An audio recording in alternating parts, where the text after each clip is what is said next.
Semana passada eu estive meditando sobre o versículo 13. Estamos tratando do assunto sobre a sabedoria. E hoje eu espero em Deus estar comentando com os irmãos a partir do versículo 14 ao 18. A sabedoria que vem do alto evidencia evidências de um coração transformado. É o tema que nós estamos tratando nessas duas quarta-feiras. E nós vimos no primeiro momento que a sabedoria verdadeira se revela pelo caráter.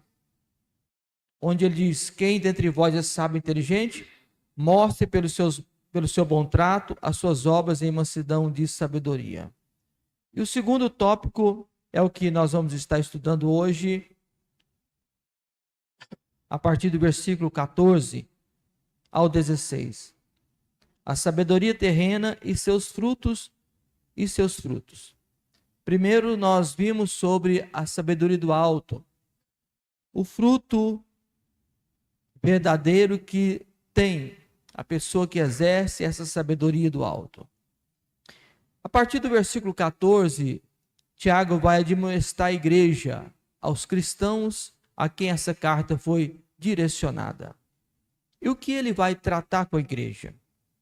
Nós estamos observando na caminhada dessa carta que os irmãos a quem essa carta foi dirigida, eram homens e mulheres que estavam sendo provados em sua fé, sofrendo perseguições. Entretanto, eles tinham algumas dificuldades no viver diário. E Tiago vai tratando sobre isso, sobre a língua, sobre o falar muito, sobre o suportar a provação. E essa sabedoria que vem do alto, ela se mostra pelo caráter. Mas existe outro tipo de sabedoria, que é a sabedoria terrena. E a sabedoria terrena também, ela passa pelos seus frutos. E ele começa a dizer a partir do versículo 14. Mas é uma conjunção adversativa, complementando o texto anterior e mostrando o contraditório. Primeiro ele diz no versículo 13 que mostra pelo seu bom trato as suas obras em mansidão de sabedoria. Mas, ou seja, agora ele vai trazer um contraditório. Mas se tem de amarga inveja e sentimento faccioso em vosso coração, não vos glorieis nem mintais contra a verdade. O que é inveja?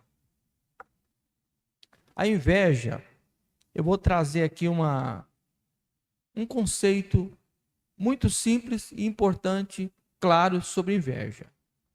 A inveja, resumindo essa palavra, é o sujeito querer aquilo que é o do outro. Isso é inveja. Por exemplo, alguém tem um carro vermelho. E a pessoa quer um carro vermelho, mas ele não quer um outro do mercado. Ele quer aquele que é do seu próximo. Não serve outro se não for aquele. Não, mas tem outro igual a esse, similar a esse, da mesma marca, do mesmo ano, até mais novo. Não, eu até compreendo, mas eu quero aquele. Isso é inveja. É querer exatamente aquilo que é do outro. E Tiago vai dizer assim: se tendes amarga inveja. Ou seja, ele coloca um adjetivo nessa palavra inveja.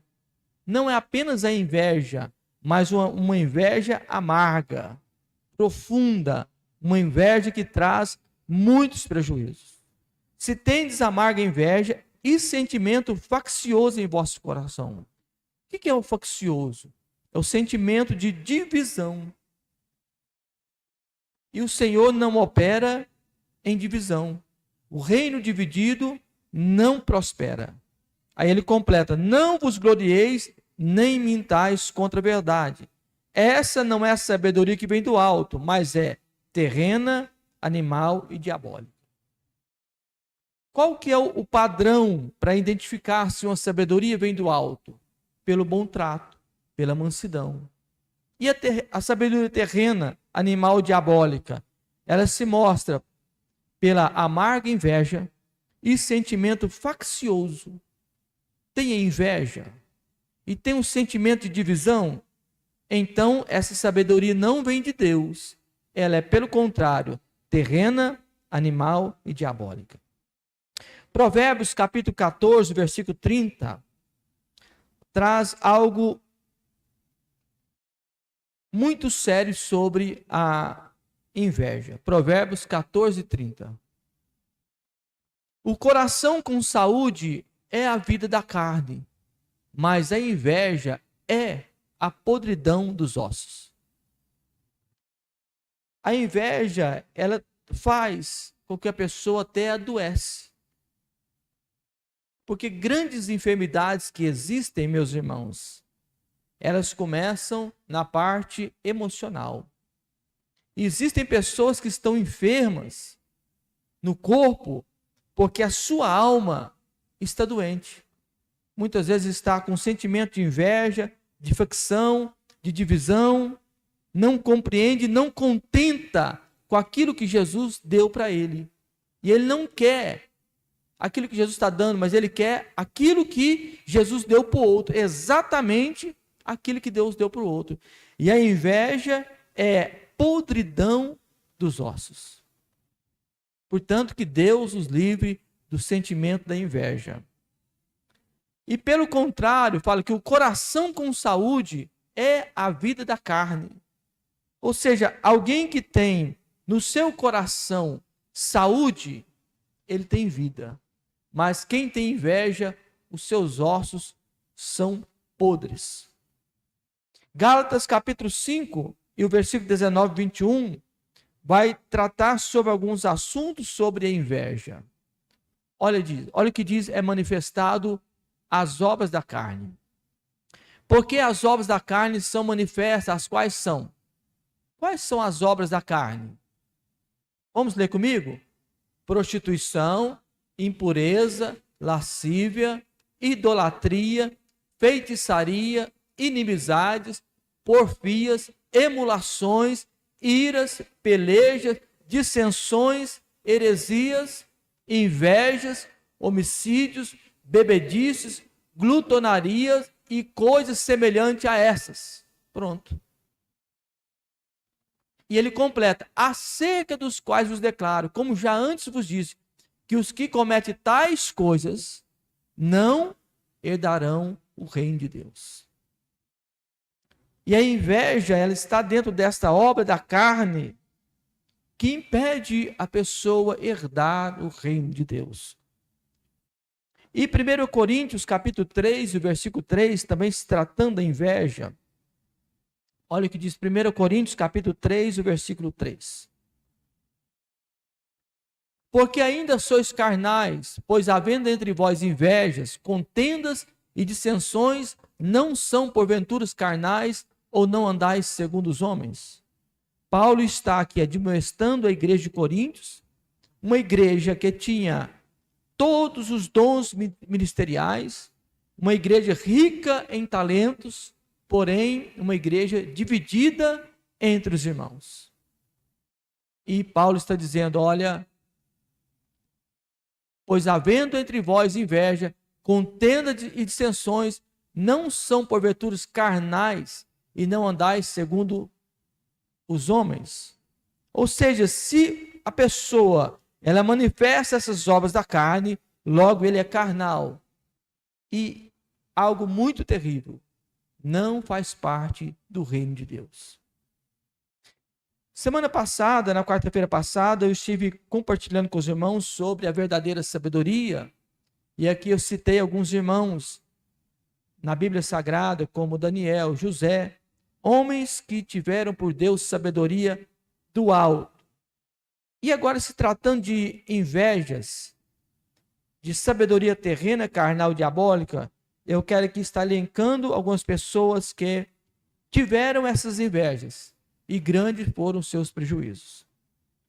Abra sua Bíblia em Gênesis capítulo 4, versículo 3. Gênesis 4 e 3.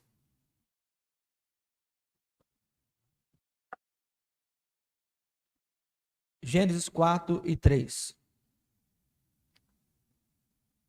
Nós vamos ler até o versículo, eu vou estar lendo até o versículo 10. E aconteceu ao cabo de dias que Caim trouxe do fruto da terra uma oferta ao Senhor.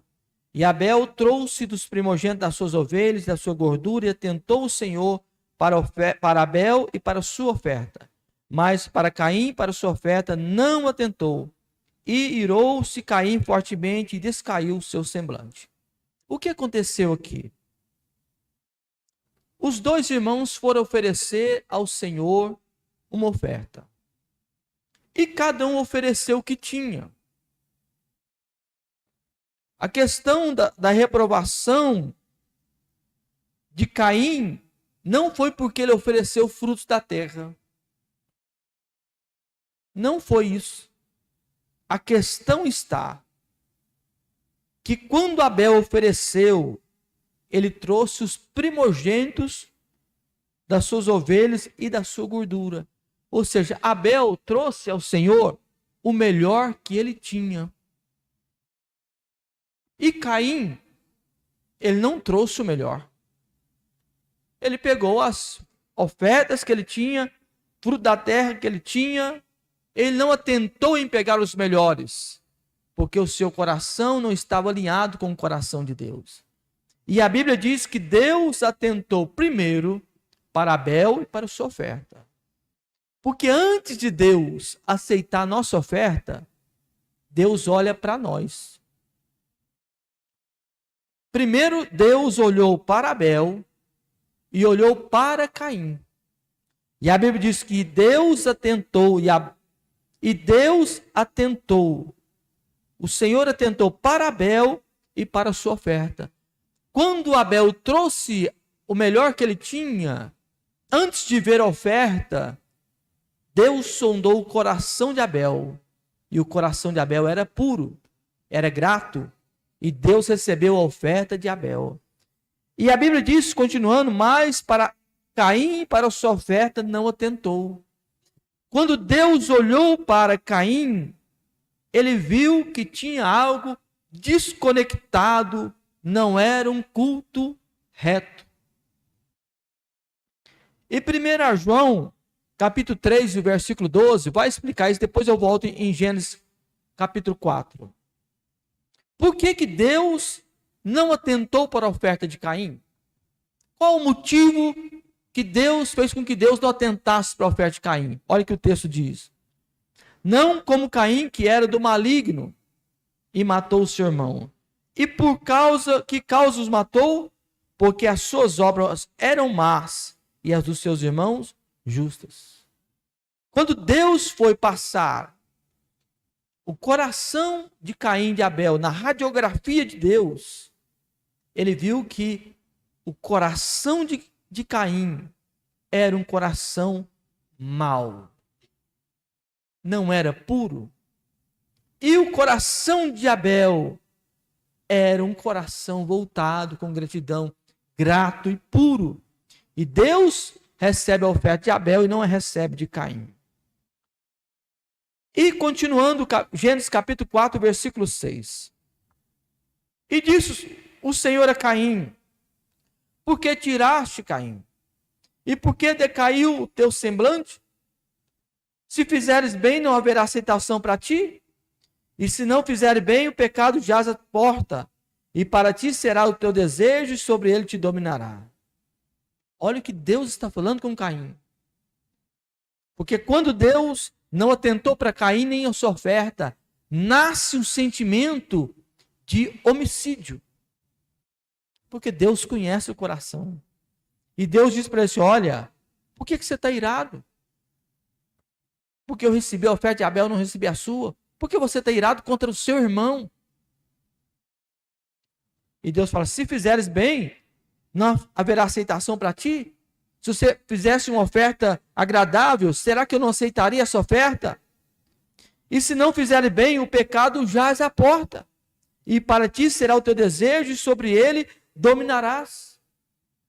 O pecado nasce no nosso coração e cabe a nós expulsá-lo. Tem um pregador, me parece, do século XVI.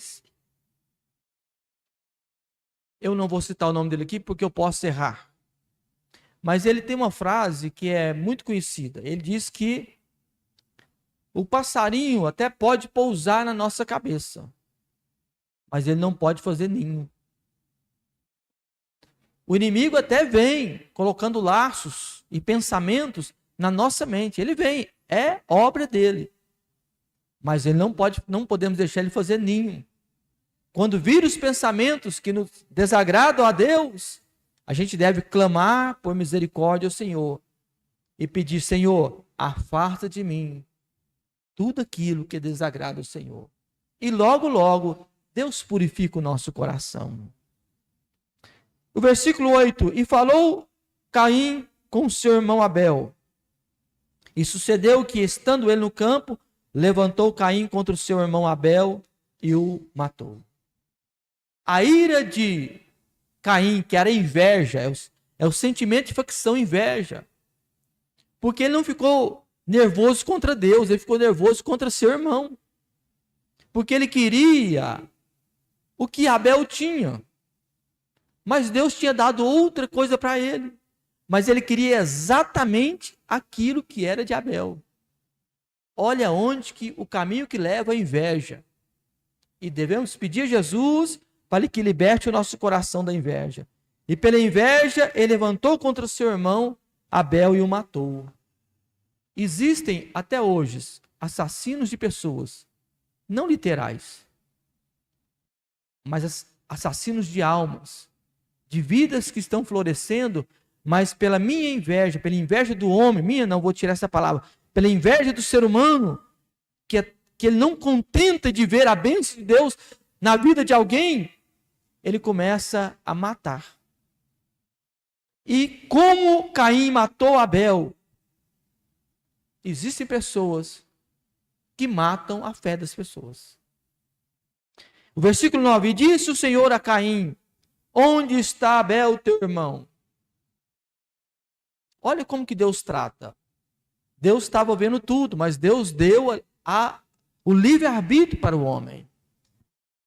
Aí ele disse, não sei, sou eu o guardador do meu irmão? E Deus disse: Que fizeste?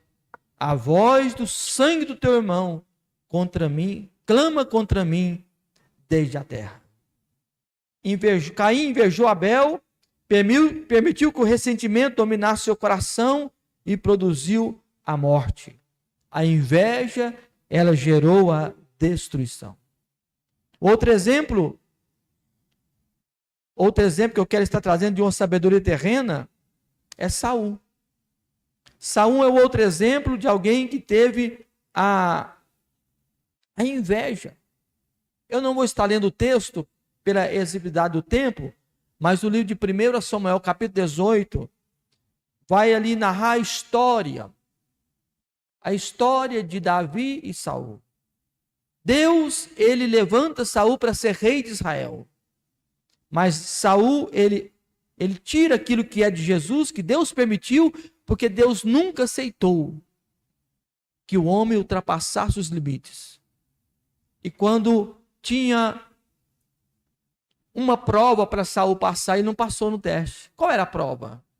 Eles estavam ali para sacrificar. Samuel disse: Você espera, eu vou chegar. Não sacrifique, espere que eu vou sacrificar. E quando eu chegar, eu vou sacrificar o Senhor e Deus vai dar vitória. E os inimigos começaram a movimentar. E o povo de Israel começou: os inimigos estão vendo, como a gente vai esperar Samuel? Está demorando, sacrifica. E o povo começou a dispersar. Saul então levanta e mata os bois e sacrifica ao Senhor. Quando ele termina de sacrificar, Samuel chega. E aí Samuel diz para si: é melhor obedecer do que sacrificar. Naquele dia, Saul foi rejeitado pelo Senhor. Deus então levanta um jovem chamado Davi.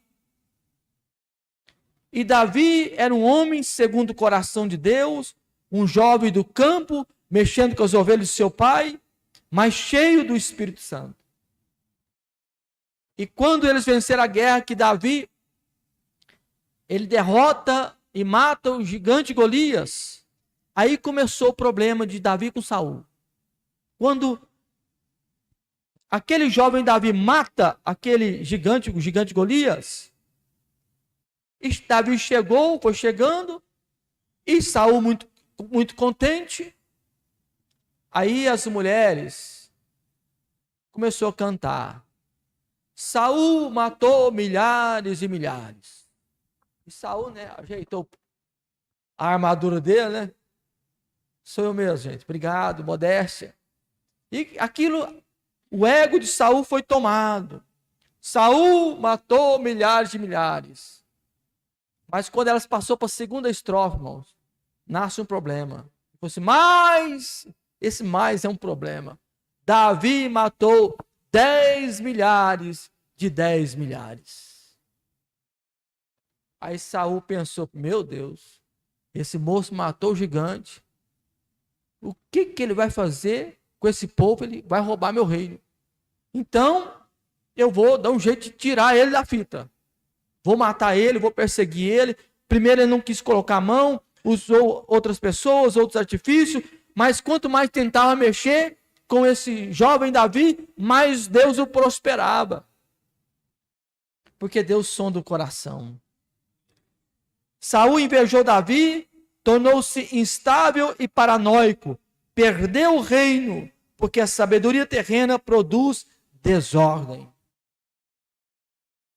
Que Deus nos dê graça para a gente manter uma vida de equidade. Tudo aquilo que produz inveja no nosso coração, vamos contentar com aquilo que Jesus nos deu. Então, partindo para o terceiro tópico, o primeiro, nós estamos estudando sobre a sabedoria. A sabedoria que vem do alto, evidência de um coração transformado. Primeiro, a sabedoria verdadeira se revela pelo caráter. Segundo, a sabedoria terrena e seus frutos. E terceiro, sobre a sabedoria do alto e seus frutos, versos 17 e 18. Olha o que diz o verso 17. Mas a sabedoria que vem do alto. É essa sabedoria que Tiago está dizendo aqui. Quem não tem sabedoria, peça a Deus. Eu não tenho sabedoria, mas você tem Deus. Eu não tenho sabedoria para lidar, mas você tem Jesus. O melhor você tem. Se falta-lhe sabedoria em algum assunto, você pode falar: Senhor, dê-me sabedoria.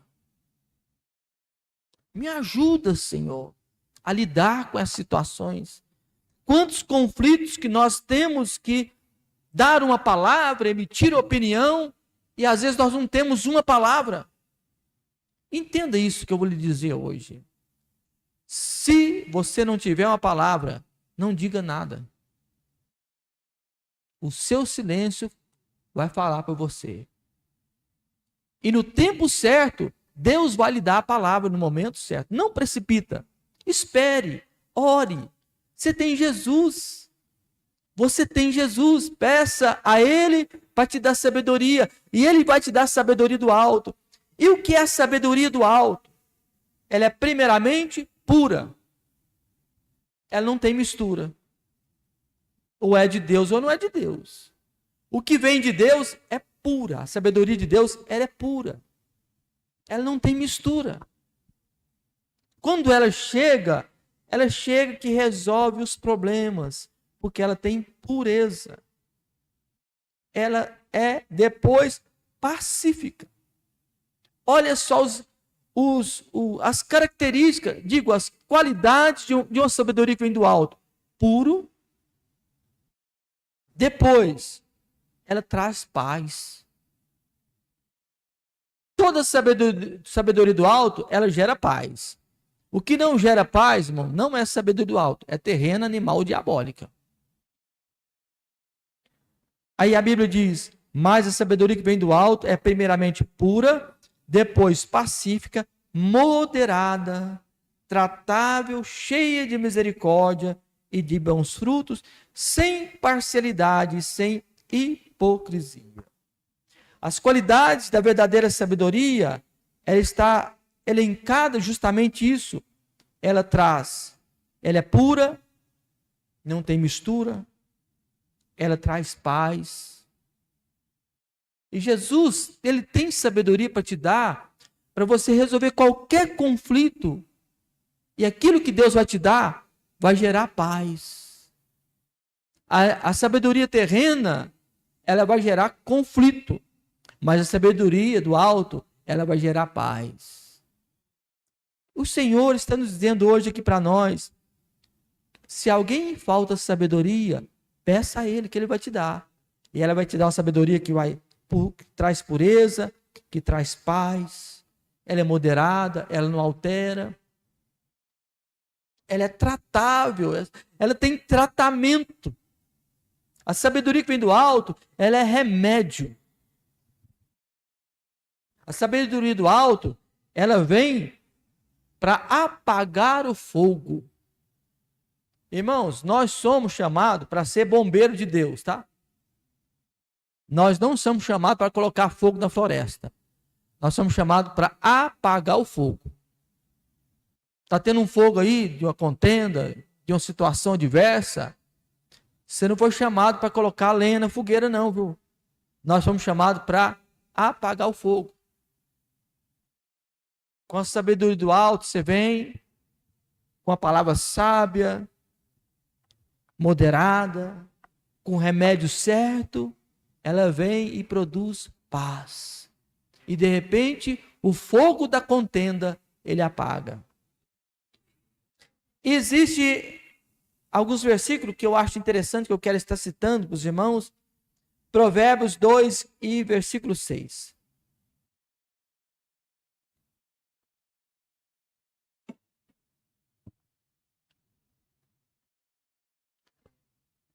Porque o Senhor dá sabedoria, e da sua boca vem o conhecimento e o entendimento. Quem dá sabedoria? Quem, gente? O Senhor. Essa sabedoria aqui, você não vai adquirir ela na escola, no banco de escola. Você estudar lá, eu vou estudar para ser sábio. Não, essa aqui vem do alto. A verdadeira sabedoria, ela vem do alto. A pessoa pode ser um analfabeto, mas se ele tem Jesus, é o princípio da sabedoria, ele teme a Deus, é o princípio da sabedoria. Ele pode ser não estudado, mas ele pode receber a sabedoria do alto. A sua simplicidade, Deus usa ele com sabedoria. Colossenses capítulo 3, versículo 12 ao 15, olha o que diz o texto. Colossenses 3, 12 ao 15.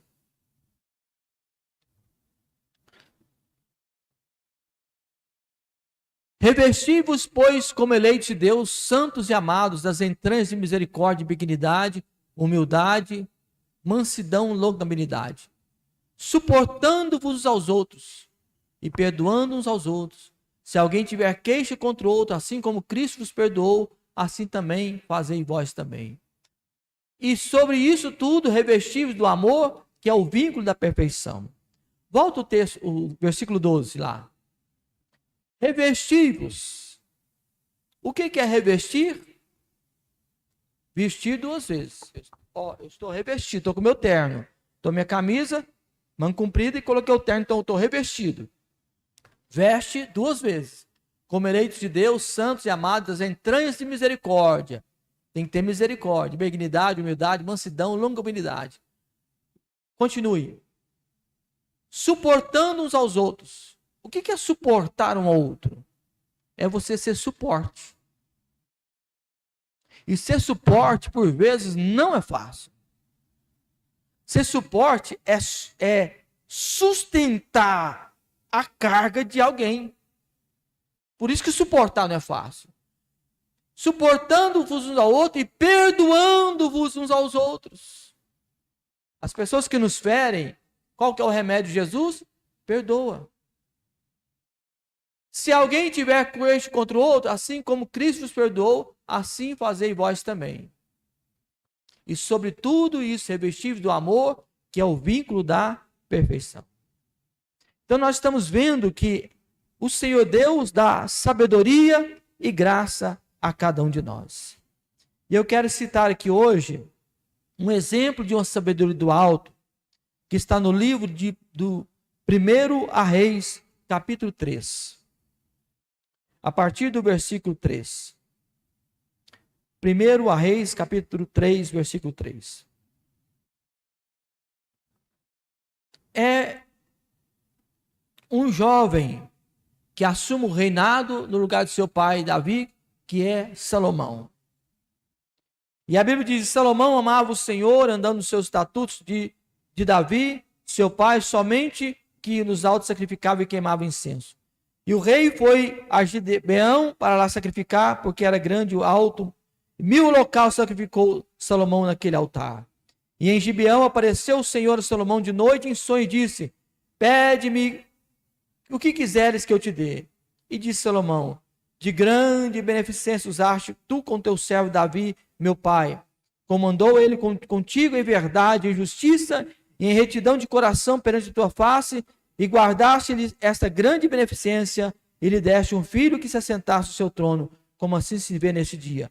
Agora, pois, ó Senhor, meu Deus, tu fizeste reinar o teu servo em lugar de Davi, meu pai, e sou ainda muito pequeno, não sei nem como sair, nem como entrar. E teu servo está no meio do teu povo que elegeste, povo grande, que nem se pode contar, nem numerar pela multidão. A teu servo, pois, dá-me um coração entendido para julgar o teu povo, para que prudentemente ensina entre o bem e o mal, porque quem poderá julgar esse tão grande povo? E esta palavra pareceu boa aos olhos do Senhor, que Salomão lhe dissera esta coisa. Verso 11. E disse Deus: porquanto pediste essa coisa, e não pediste para ti riquezas, nem pediste a ti a vida dos teus inimigos, mas te pediste para ti entendimento, para ouvir as causas de juízo, eis que fiz segundo as suas palavras. Este te deu um coração sábio e entendido, que antes de ti igual não houve, e depois de ti igual não se levantará. Salomão pede a Deus um coração entendido, e Deus dá a ele o quê? Sabedoria. E foi considerado o homem mais sábio dessa terra. Porque ele pediu sabedoria. E Jesus diz: pedi, e dar-se-vos-á. Quem buscou sabedoria divina prosperou. Quem se afastou sofreu as consequências. E o grande retrato da sabedoria foi quando Salomão julga a causa de 2 mulheres. E ali Salomão exerce o papel, uma graça de Deus para descortinar os segredos. Dá um veredito correto. Então o povo entende que Deus está com ele. Quando você age com sabedoria, a igreja entende que Jesus está com você. Sua esposa entende que Jesus está com você. Seus filhos vão entender que Jesus está com você. Portanto, peçamos sabedoria. E terminando, ora, o fruto da justiça semeia a paz. Tiago 3, versos 8. Ora, o fruto da justiça semeia-se na paz para os que exercitam a paz. E o maior exemplo de paz é o Senhor Jesus. Ele respondeu ao ódio com amor, perdoou na cruz, trouxe a reconciliação. Ele é a própria sabedoria de Deus. 1 Coríntios capítulo 1, versículo 24. Vamos ler aqui, já partindo para a conclusão.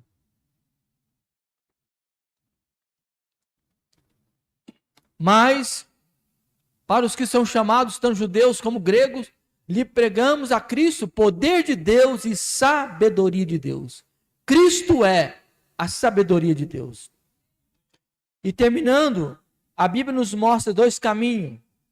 A sabedoria terrena, animal diabólica, e a sabedoria do alto. Alguma diferença entre elas? A terrena, ela produz inveja. A do alto, pureza. A terrena, ambição egoísta. A do alto, mansidão. A terrena, divisão. A do alto, paz. A terrena, confusão. A do alto, justiça. E terminando, a pergunta final não é: você é sábio, mas que tipo de fruto sua vida está produzindo?